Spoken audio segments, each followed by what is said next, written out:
श्री शिवाय नमस्तुभ्यम। हर हर महादेव भक्तों, ओम नमः शिवाय। अगहन मास के जो कि हम लोग मार्गशीर्ष का महीना भी बोलते हैं, अगर इस महीने में ये नियम आप अपना लेते हो तो जो भी आपकी ज़िंदगी में संकट होगा, तकलीफ होगा, दुख होगा, वो बहुत शीघ्र सारे समाप्त हो जाएंगे। तो भोलेनाथ के मंदिर जाकर सबसे पहले एक नियम आप लोगों को बता देती हूँ कि आप लोग भोलेनाथ के मंदिर जाकर, शिवालय जाकर एक लोटा जल जरूर चढ़ाएं, क्योंकि पंडित जी, गुरु जी, पूज्य प्रदीप मिश्रा जी अपने कथा में बार बार बोलते हैं कि एक लोटा जल सारी समस्या का हल। जो भी आपके संकट हैं, दुख हैं, तकलीफ हैं, उनसे आपको अगर छुटकारा पाना है तो भोलेनाथ के ऊपर आपको श्रद्धा के साथ एक लोटा जल श्री शिवाय नमस्तुभ्यम मूल मंत्र का जाप करते हुए जरूर चढ़ाएं। साथ ही साथ आपको बता दूं कि जो अगहन के महीने में यानी मार्गशीर्ष के महीने में आप लोग 16 सोमवार का व्रत करते हो, वो किस लिए किया जाता है? पंडित जी ने बताया है, जिसके घर की आर्थिक स्थिति ठीक नहीं है, घर मकान नहीं है, अगर वो घर मकान लेना चाहता है, बनवाना चाहता है या अपने घर की आर्थिक स्थिति को सुधारना चाहता है, तो उस व्यक्ति को इस मार्गशीर्ष के पावन महीने में 16 सोमवार का व्रत उठा लेना चाहिए। तो जिसको भी आर्थिक संकट है, मतलब दुख है, कष्ट है, घर की तकलीफ बहुत है, वो घर लेना चाहता है या कुछ भी अपने जीवन में करना चाहता है, धन से जुड़ी हुई जो भी समस्या है उसको अगर समाप्त करना चाहता है, धन संपत्ति वृद्धि करना चाहता है, तो उस व्यक्ति को इस मार्गशीर्ष के पावन महीने से 16 सोमवार का व्रत उठा लेना चाहिए, भोले भंडारी से प्रार्थना करना चाहिए और 16 सोमवार का व्रत करना चाहिए। अगर इस अगहन के महीने में वो व्यक्ति 16 सोमवार का व्रत उठा लेता है तो उसके घर में जो भी आर्थिक स्थिति होगी वो बहुत जल्द ही सुधार में आ जाएगी।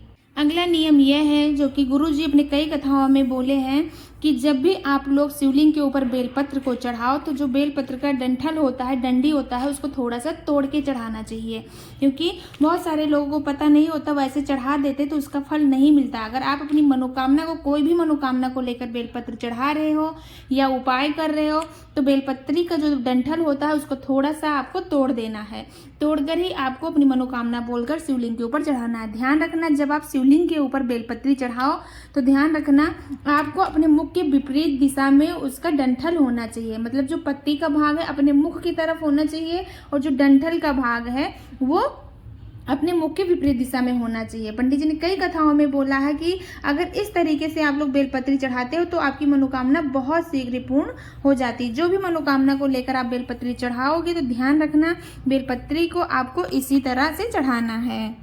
अगला नियम आपको ये बना लेना है, आपको मार्गशीर्ष के पावन महीने में अगर आप कोई भी मनोकामना को लेकर शिवलिंग के ऊपर जल चढ़ा रहे हो तो ये विशेष तरीके से जरूर चढ़ाए। पंडित जी, गुरु जी, पूज्य प्रदीप मिश्रा जी ने बताया है कि अगर आपके घर में आर्थिक स्थिति ठीक नहीं है, आपको कर्जे से मुक्ति पाना है, आपको धन की देवी माता लक्ष्मी को प्राप्त करना है, तो आपको इस विशेष तरीके से शिवलिंग के ऊपर जल चढ़ाना है। क्या करना है? आपको एक लोटा जल लेना है, वो जल आपको अपने घर से ही लेकर जाना है, घर से लेकर जाना है आपको। अगर आपका घर से दूर है, शिवालय दूर है, तो आपको एक बोतल में जल रख लेना है और साथ में लोटा ले लेना है। इन दोनों चीज़ों को लेकर आपको शिवालय पहुंचना है, शिवालय पहुंचकर आपको उस लोटे में जल को डाल लेना है। फिर इस विशेष तरीके से आपको जल समर्पित करना है। क्या करना है? आपको सबसे पहले जिस तरह से आप चढ़ाते आए हो ना, इसी तरीके से चढ़ाना है, लेकिन आपको ध्यान देना है जहाँ पर आपको शुरू कहाँ करना है, जहाँ गणपति का स्थान होता है राइट साइड में, सबसे पहले आपको वहाँ चढ़ाना है। ध्यान रखना उस पात्र का, कलश का मुख जो होता है अपने मुख की तरफ होना चाहिए। इस तरीके से आपको जल चढ़ाना है। फिर आपको कार्तिकेय के स्थान पर चढ़ाना है, जो लेफ्ट साइड में, बाएं साइड में होता है। कलश का मुख अपनी तरफ ही रखना है। फिर बीच में माता अशोक सुंदरी का स्थान होता है, वहां आपको चढ़ा देना है। जिधर से जल बहकर जाता है ना, वो माता अशोक सुंदरी का स्थान है, आपको वहां चढ़ाना है। ध्यान रखना है कलश का पात्र, लोटे का मुख जो होता है अपने मुख के दिशा में होना चाहिए। उसके बाद आपको जो माता का हस्तकमल है, माता पार्वती का हस्तकमल कटी भाग है, वहां आपको समर्पित करना है।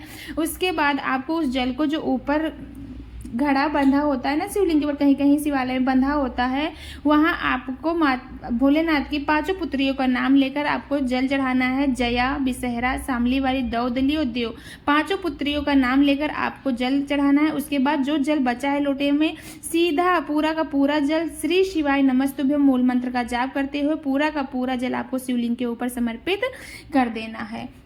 जिस मनोकामना को लेकर ये उपाय आप किए हो, लगातार आपको 5 दिन या 5 दिन लगातार कर लेते हो तो वो समस्या आपके घर से समाप्त होने लगेगी। भोलेनाथ की कृपा से आपकी वो मनोकामना बहुत शीघ्र पूर्ण हो जाएगी। तो ये विशेष उपाय आपको इस मार्गशीर्ष के पावन महीने में जरूर करना है, ये नियम आपको जरूर अपनाना है।